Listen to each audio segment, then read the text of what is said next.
Shalom kepada semua penonton video saya. Jika Anda merasa terberkati dengan video saya, jangan lupa bantu like dan share ke semua saudara-saudaramu. Saya sedang berjuang bersama Anda menegakkan kebenaran firman Tuhan di zaman yang semakin jahat ini. Terima kasih banyak atas dukungan dan empatinya kepada saya. Selamat berjuang dan melayani Tuhan kita, Yesus Kristus. Salam damai buat semua keluarga dari saya, Evangelis Roni Suwono. Shalom, selamat malam Bapak Ibu yang dikasihi oleh Tuhan. Kembali kita berjumpa lewat Zoom dari channel Roni Suwono Bible Study. Malam hari ini kita akan merenungkan sebuah judul yang luar biasa, yaitu engkau tidak dingin dan tidak panas. Apa yang nanti akan disampaikan di dalam firman Tuhan ini, saya langsung berikan kepada narasumbernya, yaitu Bapak Junwi. Silakan Pak Junwi. Baik, Bapak mari punya kita waktu yang luas. Silakan. mari kita berdoa dulu. Bapa di dalam surga, terima kasih Tuhan dalam kesempatan Zoom ini Tuhan. Kembali hamba menyampaikan firman-Mu Tuhan yang terdapat di dalam Wahyu pasal 14 sampai yang ke-22 di mana akan membahas mengenai engkau tidak panas dan tidak dingin. Nah, Bapa dalam surga, terima kasih Tuhan, berikan kepada kami hati sebagai murid yang mau mendengarkan firman-Mu, mau mendengarkan pengajaran-Mu, mau mendengarkan sabda-Mu.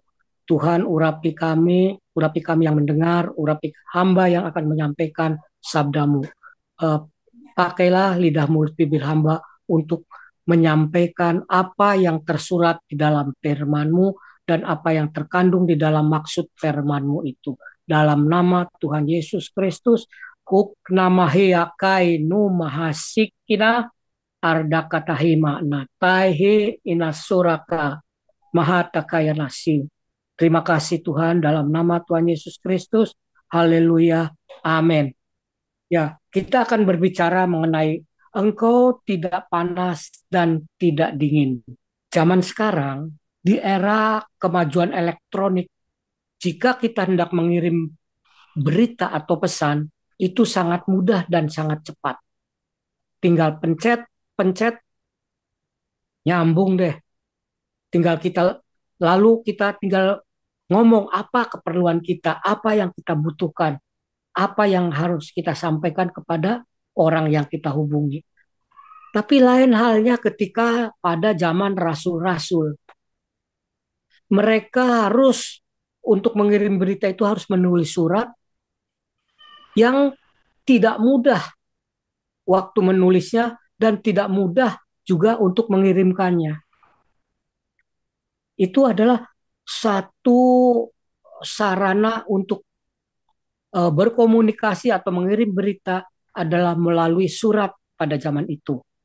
Nah, dalam uh, zaman kita, waktu saya masih muda, itu surat masih begitu sangat pegang peranan penting. Tapi sekarang itu sudah sangat berkurang sekali. Bahkan telepon pun sudah sangat berkurang. Yang paling marak adalah HP. Nah, saudaraku sekalian, kita akan baca tentang surat kepada jemaat di Laodikia. Silakan Pak Frans ditampilkan Wahyu pasal 3 ayat 14. Dan tuliskanlah kepada malaikat jemaat Laodikia. Inilah firman dari Amin, saksi yang setia dan benar, permulaan dari ciptaan Allah. Di sini sangat jelas bahwa penyuruh yang menulis surat ini adalah mengacu atau mengindikasikan kepada Kristus. Karena di situ dikatakan inilah saksi yang benar, amin, dan permulaan segala ciptaan. Atau terjemahan lain mengatakan sumber segala ciptaan atau permulaan segala sumber segala ciptaan atau penguasa segala ciptaan Allah. Itu dalam terjemahan lain. Jadi ini jelas menunjukkan kepada Yesus Kristus. Nah, kemudian tetapi di sini kita kita hanya tahu bahwa ini menunjuk kepada Yesus. Tetapi siapa yang disuruh menulis? Ini adalah Rasul Yohanes ketika dia berada di Pulau Patmos. Nah, tapi lagi ngapain Rasul Yohanes berada di Pulau Patmos? Apakah dia sedang berwisata? Bukan. Atau dia sedang berkunjung kepada familinya? Bukan. Atau dia sedang berbisnis? Juga bukan. Lalu ngapain dia ada di sana? Dia ada di sana sedang menjadi tahanan yang dibuang di Pulau Patmos yang luasnya 7 kali 17 kilometer yang kira-kira seperti keadaannya Nusa Kambangan, di mana di sekelilingnya adalah laut ganas sehingga orang tidak mungkin untuk bisa melarikan diri selamat dari sana. Nah, itu Rasul Yohanes ditahan sebagai tahanan yang eh, berkali bertahanan yang dianggap tahanan kelas berat. Nah, lalu apa kesalahan Rasul Yohanes? Apakah dia seorang perampok dan pembunuh? Bukan. Apakah dia karena memberontak atau karena makar? Juga bukan. Tetapi Rasul Yohanes ada di sana. Mari kita baca di dalam Wahyu pasal 1 ayat yang ke-9. Wahyu pasal 1 ayat yang ke-9. Aku, Yohanes, saudara dan sekutumu dalam kesusahan, dalam kerajaan, dan dalam ketekunan menantikan Yesus, berada di pulau yang bernama Patmos, oleh karena firman Allah dan kesaksian yang diberikan oleh Yesus. Kemudian disambung ayat yang ke-11. Katanya, apa yang kau lihat, tuliskanlah di dalam sebuah kitab, dan kirimkanlah kepada ke-7 jemaat ini, ke Efesus, ke Smyrna, ke Pergamus, ke Tiatira, ke Sardis, ke Philadelphia, dan ke Laodikia. Nah, inilah surat yang diperintahkan oleh Tuhan Yesus kepada Rasul Yohanes untuk dituliskan kepada sidang jemaat yang ada di Laodikia. Nah, kemudian Laodikia itu di sebelah utaranya adalah ada kota Hierapolis yang memiliki sumber air panas. Dan di sebelah selatannya adalah kota Kolose yang memiliki sumber air dingin. Nah, sedangkan di Laodikia sendiri airnya tidak panas dan tidak dingin, tetapi airnya itu suam-suam kuku. Kota dan penduduk Laodikia sangat makmur karena di sana ada bankir, ada perdagangan kain wol hitam yang menjadi primadona yang sangat digemari karena kualitasnya yang baik dan kualitasnya yang kesohor. Itu menjadi primadona perdagangan di sana sehingga orang-orang di Laodikia itu menjadi makmur, menjadi kaya raya, dan di sana juga ada rumah sakit mata, pendidikan rumah sakit mata, di mana memproduksi salep mata untuk penyembuhan mata.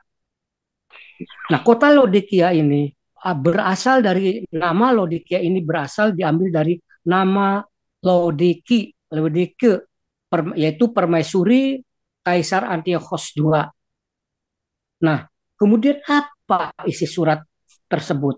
Mari kita baca di dalam Wahyu pasal 3 ayat 15 dan ke-16. Aku tahu segala pekerjaanmu. Engkau tidak dingin dan tidak panas. Alangkah baiknya jika engkau dingin atau panas. Jadi karena engkau perhatikan, engkau tidak dingin dan tidak panas. Apa maksudnya ya? Alangkah baiknya jika engkau dingin atau panas. Jadi karena engkau suam-suam kuku dan tidak dingin atau panas, aku akan memuntahkan engkau dari mulutku. Di sini dikatakan bahwa engkau tidak dingin dan tidak panas. Jadi kok dingin dikatakan baik, panas dikatakan baik. Ini apa maksudnya? Tidak dingin lebih baik dingin dan lebih baik panas. Itu dikatakan lebih baik dingin atau lebih baik panas. Nah, apa maksudnya? Nah, tentu saja ini ada hubungannya dengan apa yang ada di keadaan yang ada di Laodikia. Yesus mencela jemaat Laodikia menggunakan media keadaan air. Air di Hierapolis panas yang berguna untuk penyembuhan penyakit kulit. Jadi air di Hierapolis itu panas berguna untuk penyembuhan penyakit kulit. Di Kolose ada sumber air dingin yang berguna untuk menyegarkan tubuh. Tetapi air di Laodikia suam-suam kuku, tidak panas, tidak dingin, tidak berguna. Maka Tuhan akan muntahkan dia dari mulutnya. Demikianlah jika kerohanian kita, demikianlah kerohanian jemaat di Laodikia tidak panas dan tidak dingin. Alangkah baiknya jika engkau panas atau dingin. Jemaat di Laodikia tidak berguna, tidak menjadi berkat, tidak berdampak baik bagi dirinya maupun bagi orang lain, terlebih lagi bagi Tuhan. Yesus menggunakan media keadaan air di sana ketika ia mencela jemaat Laodikia. Agar maksudnya supaya dengan menggunakan media keadaan air di sana, maksudnya supaya jemaat di Laodikia itu bisa meresapi, bisa berkesan, dan bisa dimengerti. Karena hal itu yang terjadi atau keadaan air yang mereka kenal. Maka jikalau Tuhan Yesus mengadakan satu teguran dengan mengambil media keadaan air di sana, mereka akan segera mengerti, mereka akan segera bisa meresapi. Nah, bagaimana ketidakbergunaannya air yang suam-suam kuku. Demikian juga jika hidup kekristenan kita tidak berguna, tidak menjadi berkat, yakni tidak hidup baru, tidak hidup di dalam pertobatan, tidak hidup menjadi terang, tidak hidup di dalam terang, maka kita akan dimuntahkan, kita akan dibuang karena kita dianggap tidak berguna. Percuma saja kita pergi ke gereja, sia-sia saja kita beribadat, rajin ke gereja, rajin pelayanan, memberi persembahan, itu sia-sia jika tidak menjadi pelaku dan tidak patuh kepada perintah-perintahnya. Karena kalau cuma ukurannya percaya, iblis pun percaya, bahkan dia gemetar terhadap Tuhan Yesus.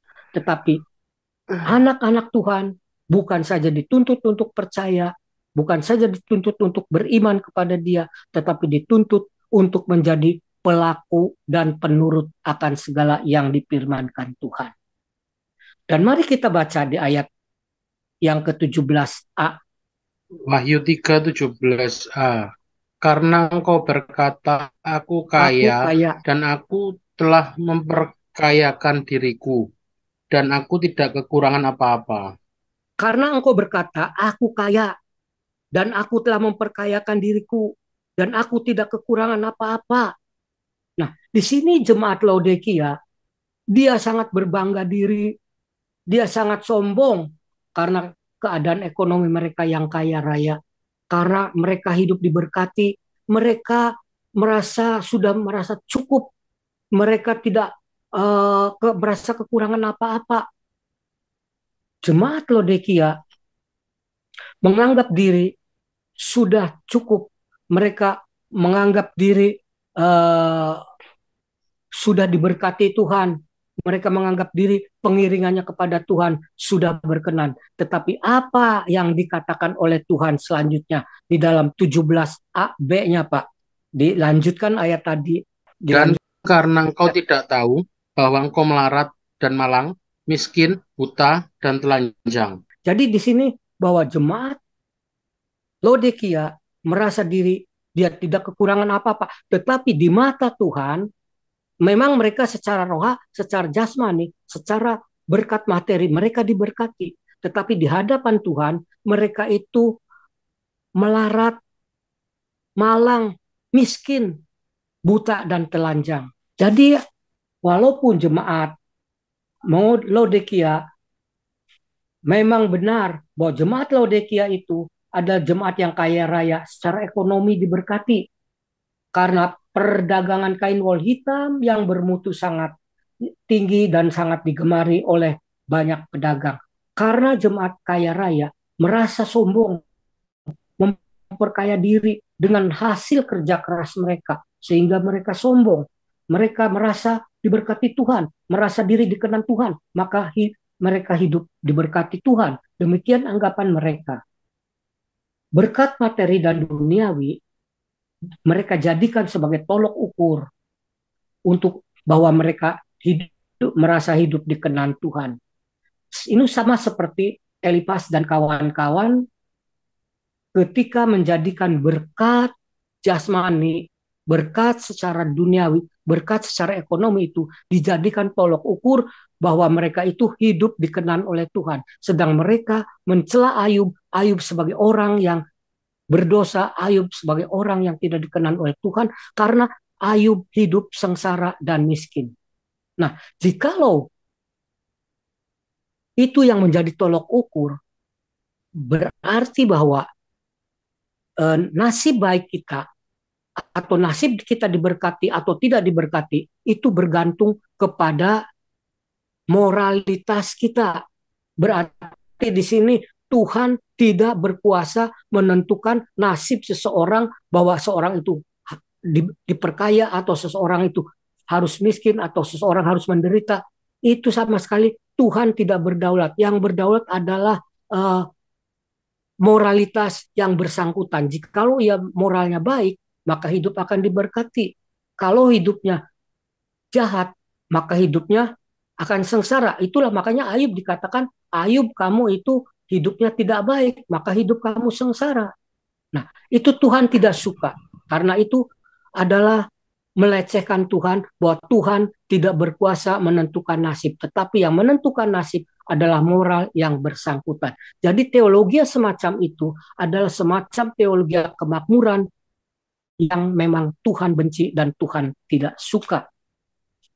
Nah, kemudian kita akan membaca di dalam, maka aku nasihatkan engkau supaya engkau membeli daripadaku emas yang telah dimurnikan dalam api, agar engkau menjadi kaya. Mereka, jemaat Laodikia merasa kaya, padahal tidak tahu di dalam pandangan Tuhan mereka itu adalah melarat, malang, dan miskin. Karena sekarang sudah malam, lalu esok hari orang-orang yang mendengarkan nasihat Tuhan itu pagi-pagi sudah berdiri di depan toko emas. Tetapi karena sudah jam 9 belum juga buka toko emas tersebut, maka mereka menggedor-gedor toko untuk membeli emas. Oh, tapi bukan itu maksudnya. Maksudnya supaya kaya di hadapan Allah untuk hidup yang kekal. Nah, supaya kita menjadi kaya dalam hidup yang kekal, itu apa yang dimaksud? Kita baca di dalam 1 Timotius.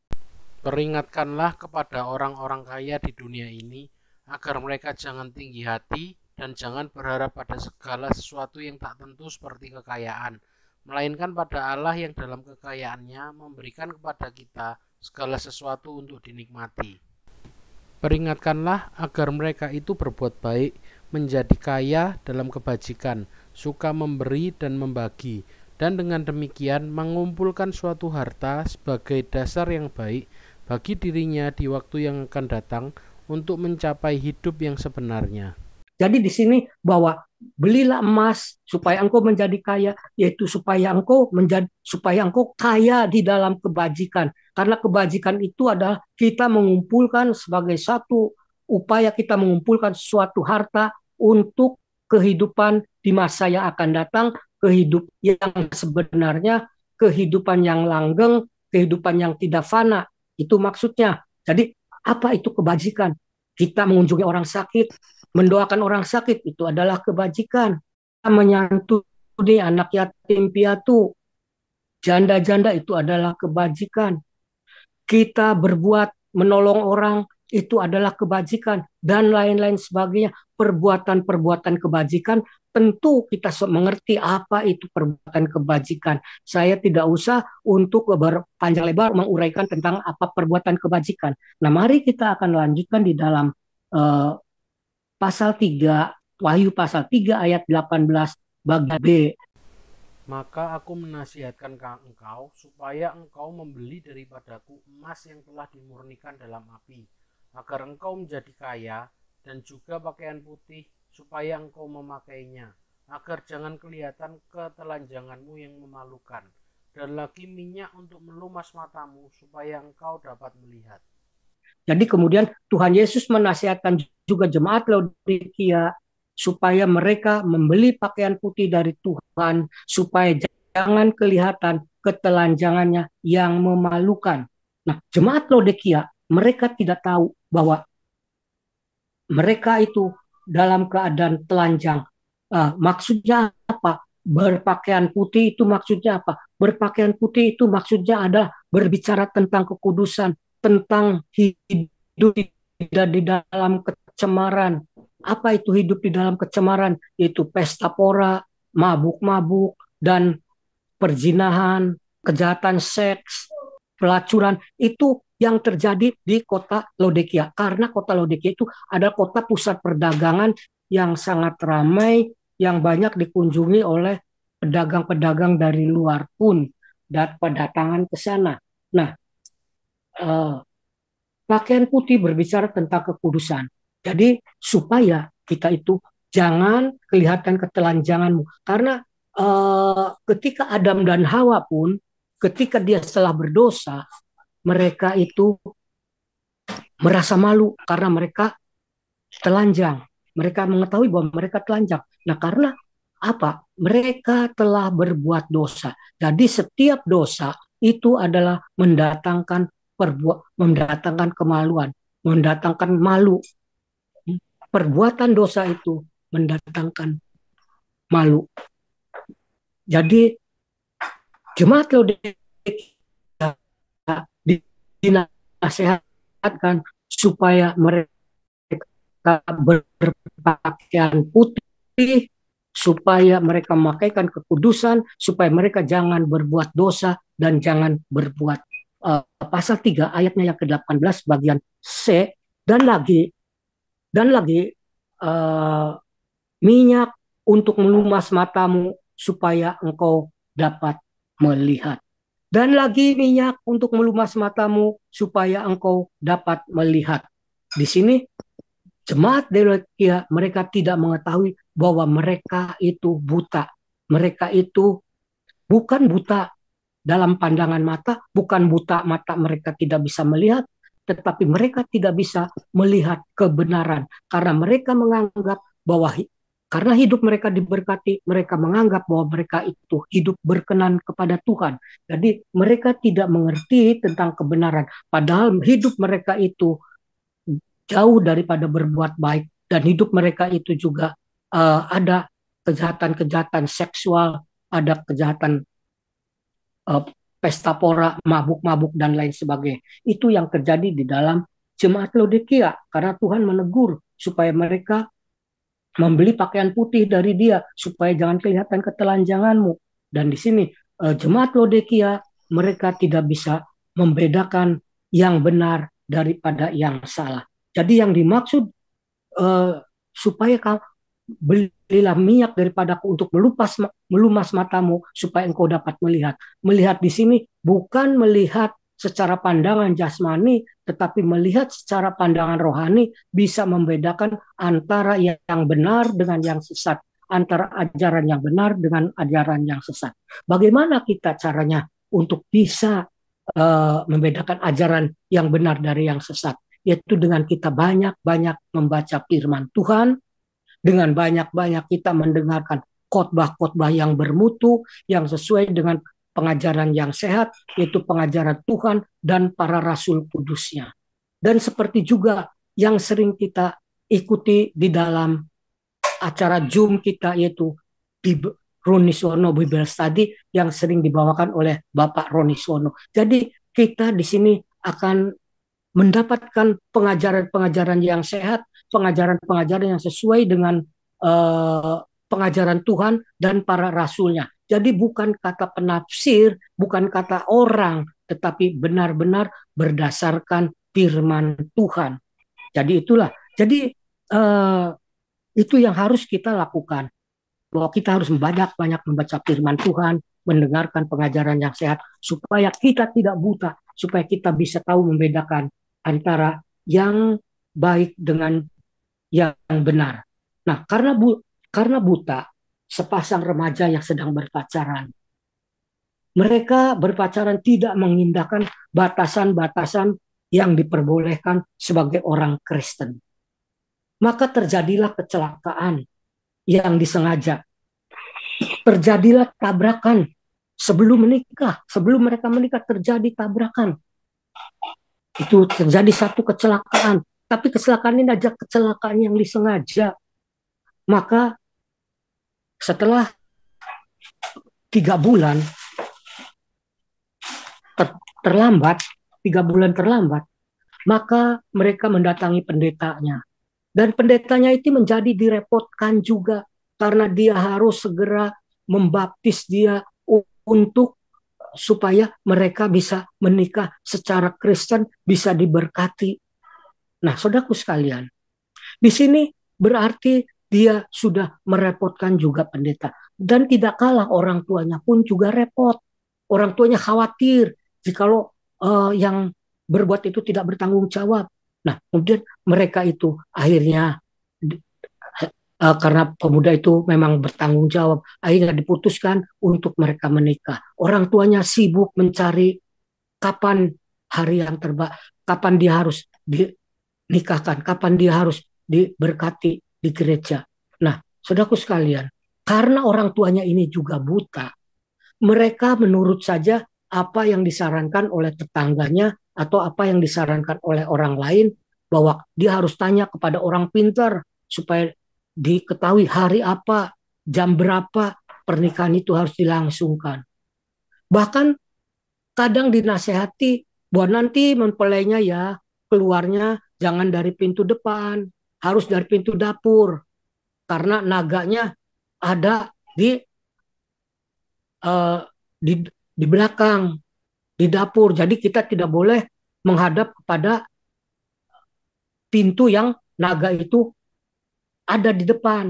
Kita harus searah dengan naga itu supaya tidak terkejar. Nah, kalau kita pergi ke dapur, betapa repotnya rok pengantin itu harus ditinting, harus diangkat ke atas. Karena dapur itu kotor, dapur itu banyak sekali hitam-hitam dari angusnya kayu dibakar atau kompor yang menyala. Nah, saudaraku sekalian, di sini berarti bahwa karena orang tuanya itu buta, maka mereka menurut saja apa yang disarankan oleh tetangganya atau apa yang disarankan oleh orang familinya supaya mereka bertanyakan kepada orang pintar. Nah, itu adalah karena buta rohani. Karena di dalam kekristenan, hari apapun, jam berapapun, itu semuanya adalah baik. Karena itu semuanya diberkati Tuhan. Contoh Tuhan ketika menciptakan langit dan bumi, hari pertama, hari kedua, hari ketiga, hari keempat, kelima, keenam, dan ketujuh, semuanya diberkati Tuhan. Tidak ada hari yang terkutuk, tidak ada hari yang sial. Semuanya hari diberkati Tuhan. Nah, kemudian kita akan baca di dalam pasal 3 ayatnya yang ke-19. Demikian firman Tuhan. Barang siapa kukasihi, ia kutegur dan kuhajar. Sebab itu relakanlah hatimu dan bertobatlah. Nah, jikalau saudaraku sekalian, jemaat Laodikia ditegur oleh Tuhan, dihajar oleh Tuhan, itu karena mereka dikasih oleh Tuhan. Demikian juga jikalau kita merasa tertegur oleh firman Tuhan pada malam ini, kita harus relakan hati kita, karena itu tandanya bahwa Tuhan mengasihi kita, Tuhan masih mau untuk menasihati kita, untuk menegur kita, untuk membetulkan kita, untuk menasihati kita, supaya kita berbuat baik, dan supaya kita mengenakan kekudusan, dan supaya kita bisa membedakan yang baik dari yang jahat, yang benar dari yang sesat. Kemudian kita baca di dalam ayatnya yang ke-20. Lihat, aku berdiri di muka pintu dan mengetok. Jikalau ada orang yang mendengar suaraku dan membukakan pintu, aku akan masuk mendapatkannya. Dan aku akan makan bersama-sama dia dan ia bersama-sama dengan aku. Inilah janji Tuhan. Jadi di sini bahwa jemaat Laodikia itu sudah Kristen atau bukan? Jemaat Laodikia itu sudah Kristen atau bukan? Jemaat Laodikia tentu sudah Kristen. Tetapi Kristus, dia mengetok-ngetok pintu, berarti Kristusnya ada di luar atau ada di dalam? Tentu saja Kristusnya ada di luar. Karena itu Kristus harus mengetok-ngetok pintu, dan supaya siapa yang membukakan pintu, aku akan masuk dan akan makan bersama-sama dia, dan dia akan makan bersama-sama dengan aku. Jadi kita akan sehidangan dengan Tuhan, kita akan berjamu dengan Tuhan, kita diberkati oleh Tuhan. Nah, memang jemaat Laodikia Kristen sih Kristen, ke gereja sih ke gereja, pelayanan sih ya pelayanan, tapi Kristusnya berada di luar. Kekristenannya tidak berguna, tidak menjadi berkat, karena Kristusnya berada di luar. Dari sebab itu, izinkanlah dia masuk. Bukakan pintu hatimu, karena Kristus mau masuk di dalam hatimu, dan Kristus mau makan sehidangan dengan engkau. Demikian juga itu bukan dinasihatkan kepada jemaat Laodikia saja, juga kepada kita yang mendengarkan firman Tuhan pada malam ini. Dan kemudian kita lanjutkan dengan ayatnya yang ke-21 dan yang ke-22. Tolong ditampilkan, Pak. Barang siapa menang, ia akan kududukan bersama-sama dengan aku di atas tahtaku. Sebagaimana aku telah menang dan duduk bersama-sama dengan Bapakku di atas tahtanya. Ayat 22. Siapa bertelinga, hendaklah ia mendengarkan apa yang dikatakan Roh kepada jemaat-jemaat. Jadi di sini himbauan Tuhan supaya mereka yang bertelinga hendaklah mendengarkan apa yang dikatakan Roh kepada jemaat-jemaat, yaitu apa yang dituliskan kepada jemaat-jemaat Laodikia, bahwa mereka itu harus hidup tidak panas, dan supaya mereka hidup itu panas dan dingin, supaya mereka itu hidup dingin, supaya mereka itu, maksudnya supaya mereka itu berguna, tidak seperti air di Laodikia yang suam-suam kuku yang akan dimuntahkan, yang akan dikeluarkan dari Tuhan. Karena itu marilah jangan kita tidak dingin dan jangan kita tidak panas. Jangan kita tidak berguna, melainkan hendaklah kita menjadi berguna supaya kita mendapatkan perjamuan bersama Tuhan. Karena itu relakanlah kita, jikalau kita ditegur, kita harus rela untuk ditegur dan dihajar, dan bertobatlah supaya hidup kita menjadi berguna, supaya hidup kita menjadi panas ataupun dingin. Jangan tidak panas, jangan tidak dingin. Itulah firman yang saya sampaikan pada malam ini. Terima kasih, Pak. Pak Chun Lui, tolong Pak Chun Lui supaya penonton video ini bisa dicerahkan lebih jelas ya. Tadi dikatakan bahwa engkau tidak dingin dan tidak panas. Maksud daripada firman tadi, Pak Chun Lui sudah jelaskan bahwa kita ini harus hidup bermanfaat untuk orang lain ya. Dingin ini juga baik ya, panas ini juga baik. Artinya bahwa di dalam hidup orang Kristen harus bisa jadi manfaat untuk orang lain. Kira-kira contoh-contoh apa Pak Chun Lui di zaman sekarang ya? Kalau dikaitkan dengan zaman sekarang, orang Kristen yang hidupnya punya manfaat untuk orang lain. Sebab banyak orang Kristen ya merasa suka gegeden rumangsan ya, bahwa sepertinya dia ini sudah punya manfaat, padahal seperti jemaat di Laodikia tadi, justru Tuhan katakan kamu itu miskin, kamu itu malang, kamu itu telanjang. Padahal mereka sudah terlanjur mengira mereka itu hebat. Silakan Pak Cundwi, dicerahkan penonton videonya nanti. Ya, makanya saya entahkah yang mendengarkan banyak atau sedikit, tetapi itulah yang saya bisa, apa yang saya bisa sampaikan akan saya sampaikan.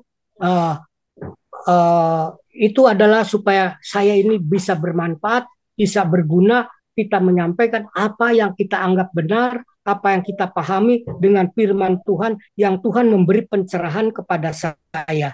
Di mana Tuhan memberikan pencerahan kepada saya bahwa jemaat Laodikia ditegur karena mereka tidak panas dan tidak dingin. Itu sesuai dengan keadaan air yang di sana. Di Hierapolis itu airnya itu panas.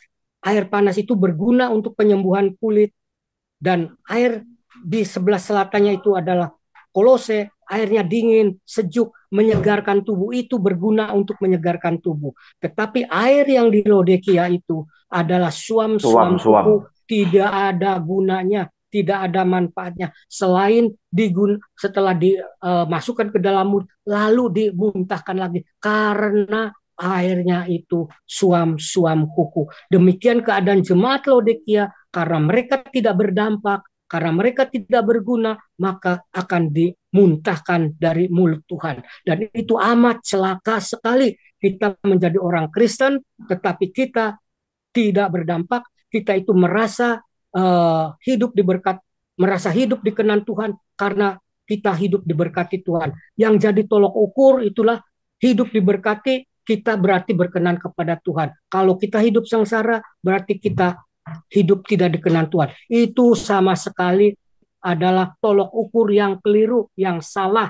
Itu adalah teologi kemakmuran yang juga Tuhan benci, yang Tuhan juga berkeberatan atas teologi tersebut. Tuhan tidak menghendaki teologi demikian. Karena apa? Karena yang menentukan nasib manusia itu bukan kedaulatan Allah, tetapi moralitas yang bersangkutan. Jikalau moralitas yang bersangkutan baik, maka hidupnya akan diberkati. Jikalau hidupnya tidak hidupnya sengsara, maka hidupnya berkati Tuhan. Itu adalah sesuatu yang keliru. Ya, terima kasih Pak Roni. Saya kembalikan. Oke, ya Pak Cundwi, terima kasih. Kemudian pertanyaan satu lagi. Di zaman jemaat hidup di Laodikia, ternyata tempat itu adalah tempat yang sangat maju. Baik perdagangannya, sampai ada bank, ada rumah sakit. Berarti Laodikia ini termasuk kota yang maju pada zamannya. Pertanyaannya, mengapa justru di tempat-tempat yang maju, yang makmur, seringkali jemaat di situ itu muncul sebuah kesombongan. Buktinya apa? Mereka merasa, nah itu tadi, merasa kaya, merasa hebat, dan lain sebagainya menurut pandangan mereka sebagai manusia. Padahal di hadapan Tuhan tidaklah demikian. Dan itu saya pikir di zaman kita hidup saat ini Pak Cundwi masih relevan ya, bahwa orang yang merasa punya kedudukan tinggi, diberkati dengan kekayaan dan lain sebagainya, mereka pun juga nampaknya merasa menjadi orang yang benar. Mengapa Pak Cundwi hal ini bisa terjadi?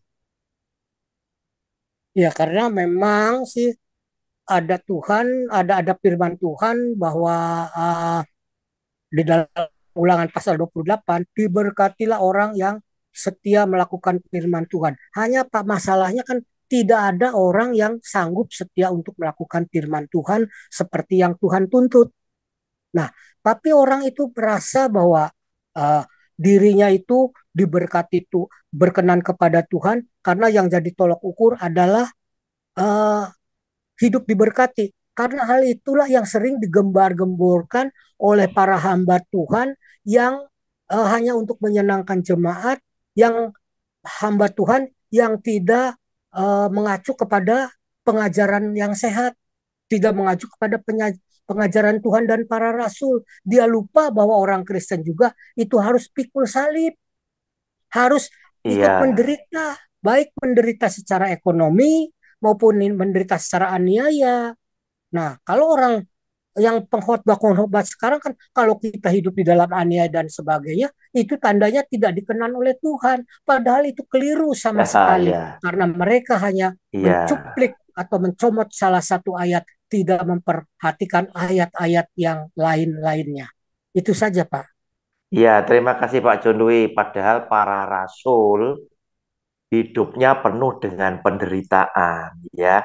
Oleh Oke. karena itu, ya, para rasul yang justru mencintai Tuhan, mengasihi Tuhan sepenuhnya, mati untuk Yesus Kristus Tuhan dan untuk Injilnya.